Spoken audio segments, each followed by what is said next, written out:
তোমাদের সবাইকে স্বাগতম। আজকে আমাদের আলোচনার বিষয় বিজিটি কি এবং এটি কিভাবে সুইচ হিসাবে কাজ করে। তো বিজিটি কি সেটা সম্পর্কে জানার আগে আমরা ডায়োড কি সেটা সম্পর্কে একটু রিভিউ করে নিই।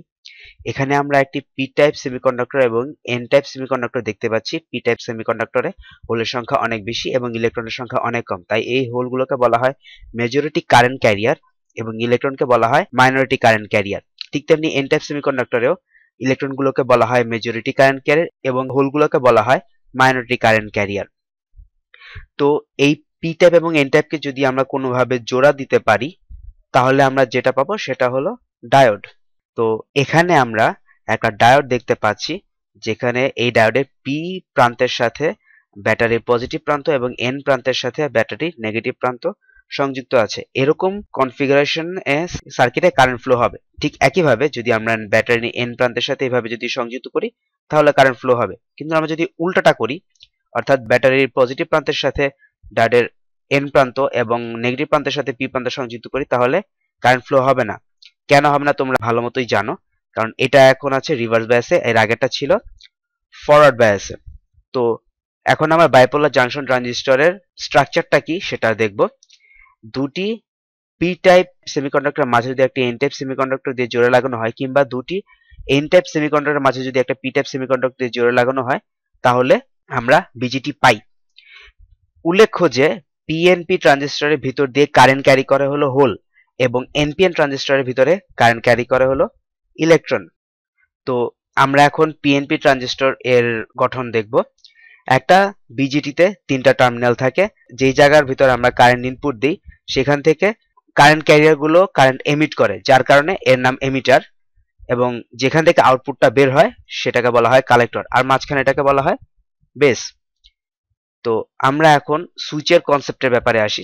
এখানে একটা 3 টার্মিনাল সুইচ দেখা যাচ্ছে। এখন এখানে সুইচটা ওপেন আছে। সুইচটা ওপেন থাকার কারণে কি হবে, কারেন্টের দিক থেকে যাওয়ার ট্রাই করবে কিন্তু কারেন্ট যেতে পারবে না। কেন যেতে পারবে না? কারণ সুইচটা ওপেন। কিন্তু এখন যদি আমি সামহাও একটা মেকানিক্যাল প্রেসার এড করি এই প্রান্তে, তাহলে কি হবে, এই দুই প্রান্ত সার্কিটের সাথে লেগে যাবে এবং কারেন্ট কন্ডাকশন শুরু হবে। তো আমরা একটি সুইচকে বিজিটিতে ইমপ্লিমেন্ট করব। আমরা একটু আগে দেখেছি সুইচ একটি 3 টার্মিনাল ডিভাইস, বিজিটির মধ্যেও 3 টার্মিনাল আছে। আমরা এই মাঝখানে টার্মিনালটাতে কিছু একটা করে আমরা বাম পাশ থেকে ডান পাশে কারেন্ট পাস করতে সক্ষম হয়েছিলাম। সো আমরা এখন দেখব এই বিজিটিতে আমরা এরকম কিছু করতে পারি কিনা, যাতে আমরা এই টার্মিনাল কিছু একটা করার মাধ্যমে এদিক থেকে কারেন্ট পাস হবে। আমার সুইচের ব্যাপারে একটা জিনিস ভালো মতো জানতে হবে, যে আমার এই মাঝখানের টার্মিনালটা কোনো মতেই ডিটারমাইন করে না ভিতরে কি পরিমাণ কারেন্ট পাস হবে। সে জাস্ট এটুকু ইনফরমেশন পাস করা যায়, হ্যাঁ তুমি এখন কারেন্ট পাস হবে কি হবে না। আমরা এমিটার এবং বেসের মধ্যে এভাবে একটা ভোল্টেজ সোর্স অ্যাড করলাম। ভোল্টেজ সোর্সটা দেখো, পজিটিভের সাথে পি প্রান্ত এবং নেগেটিভের সাথে এন প্রান্ত সংযুক্ত আছে, অর্থাৎ ফরওয়ার্ড বায়াসে সংযুক্ত আছে। কেন? কারণ যাতে আমার এদিক থেকে কারেন্ট পাস হতে পারে, অর্থাৎ কারেন্ট এদিক দিয়ে ঢোকার একটা রাস্তা তৈরি করে দিলাম। কিন্তু এই ফরওয়ার্ড বায়াস অ্যাড করার কারণে কি হলো, কারেন্ট সব এদিক দিয়ে ঢুকে চলে যাবে, কারেন্ট কিন্তু আমার এদিক দিয়ে যাচ্ছে না। তো কারেন্ট এদিক থেকে যাওয়ার জন্য কি করতে হবে, আমরা এই সাইডেও কিছু একটা অ্যাড করে দিলাম, অর্থাৎ একটা ভোল্টেজ সোর্স অ্যাড করে দিলাম। কিন্তু এই ভোল্টেজ সোর্সটা অ্যাড করলাম কিভাবে, এন প্রান্তের সাথে পজিটিভ প্রান্ত এবং পি প্রান্তের সাথে নেগেটিভ প্রান্ত, তাহলে কারেন্ট পাস করবে না, কেননা এটা রিভার্স বায়াসে আছে। তাহলে আমার কি করতে হবে, জিনিসটাকে এমনভাবে ফরম্যাট করতে হবে বা চেঞ্জ করতে হবে যাতে আমার এখান থেকে কারেন্ট পাস হয়। তো আমি কিভাবে কি চেঞ্জ করলাম, আমি এখানে মাঝখানে বেস প্রান্তটাকে একদম সরু করে দিলাম এবং ডান পাশে কালেক্টর প্রান্তটাকে আরো অনেক বড় করে দিলাম। কেন করে দিলাম, যাতে এমিটার থেকে বেশিরভাগ কারেন্ট কালেক্টরের দিকে যেতে পারে। তো এখন কি হবে, কারেন্ট ক্যারিয়ার এমিটার থেকে বের হয়ে দেখবে তার দুই দিকে যাওয়ার রাস্তা আছে। সে যদি এদিক থেকে যেতে চায় তাহলে তার এন টাইপের ইলেকট্রনের সাথে মিশে এই ছোট জায়গা দিয়ে বের হতে হবে, কিন্তু বেসের জায়গা খুবই কম, তাই ডোপিংও কম হবে। জিনিসটা অনেকটা পানির পাইপের মতো, পাইপ ছোট বলে পানি যেমন কম বের হয়, ঠিক তেমনি কারেন্ট ক্যারিয়ারেরও এই জায়গা দিয়ে যেতে অনেক কষ্ট হবে। অন্যদিকে সে যদি রিভার্স বায়াসের জন্য কালেক্টরের পি টাইপের এই পাশে সৃষ্টি হওয়া নেগেটিভলি চার্জড অংশটুকুর সাথে মিশে যায়, তাহলে সে যে বিপুল পরিমাণ হোল কালেক্টরের মধ্যে আছে তার সাথে সে এই দিকে ব্যাটারির নেগেটিভ প্রান্তের সাথে মিশে সম্পূর্ণ সার্কিটটা ফিল আপ করতে পারবে, অর্থাৎ সে এদিক থেকে সে আরো ইজিলি যেতে পারবে। এখন মাঝখানে ডোপিং অনেক কম হয়েছে বিধায় মাঝখান দিয়ে কারেন্টটা অনেক কমই যাবে। তো এমিটারের মধ্য দিয়ে যে কারেন্টটুকু বের হচ্ছে তাকে যদি আমরা আইই দ্বারা সূচিত করি তাহলে এটা হবে আইবি এবং এটা হবে আইসি। তো কারশফ ল অনুযায়ী জানি আমরা I equals to IB plus IC. তো আমরা বলেছি যে প্রায় 99% কারেন্ট এই আইসি দিয়ে যাবে। তো আইসি আই এর প্রায় সমানই বলা চলে। তো এখন আমরা কি দেখতে পাচ্ছি, আমরা যদি এই প্রান্তে ফরওয়ার্ড ব্যাস অ্যাড করি এবং এই প্রান্তে রিভার্স ব্যাস অ্যাড করি তাহলে কি হবে, কারেন্ট এদিক থেকে ঢুকে এদিক থেকে বের হতে পারবে।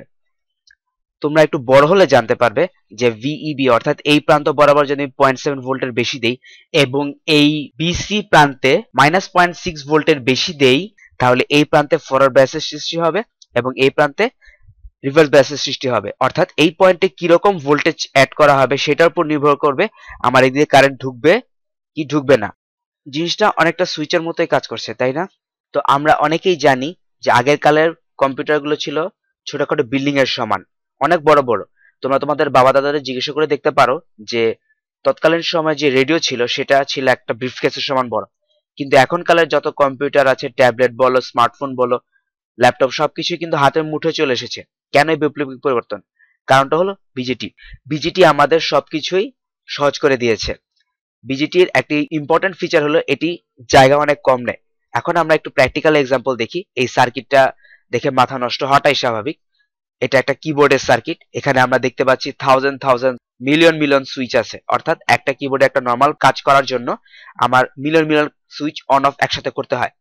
তো আমার যদি বিজিটি না থাকতো তখন আমি এই একটা কিবোর্ড চালানোর জন্য আমার রীতিমতো কয়েকজন লোককে ভাড়া খাটিয়ে রাখা হতো। কিন্তু বিজিটি আবিষ্কারের ফলে আমরা কি দেখতে পাচ্ছি, এত বড় বড় সার্কিটটা আমরা নিমেষেই খুব কম স্পেসে এবং খুব কম খরচে আমরা এটাকে ইমপ্লিমেন্ট করতে পারছি। এটাই হলো বিজিটির সুবিধা। ইটস লাইক আ বস। তো আমরা অনেকেই শুনে এসেছি যে বিজিটি সুইচ হিসেবে এবং অ্যাম্পলিফায়ার হিসেবে কাজ করে।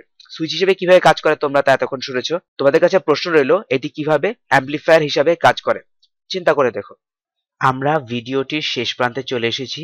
ভিডিওতে ভয়েস দিয়েছি আমি শাইখ ইসলাম এবং ভিডিওটি বানাতে সাহায্য করেছে আমার আরো 5 জন সহপাঠী। সবশেষে আমি কৃতজ্ঞতা জানাচ্ছি সৌমিত্র স্যারকে তার সার্বিক সহযোগিতার জন্য। আজকে এ পর্যন্তই। ধন্যবাদ সবাইকে।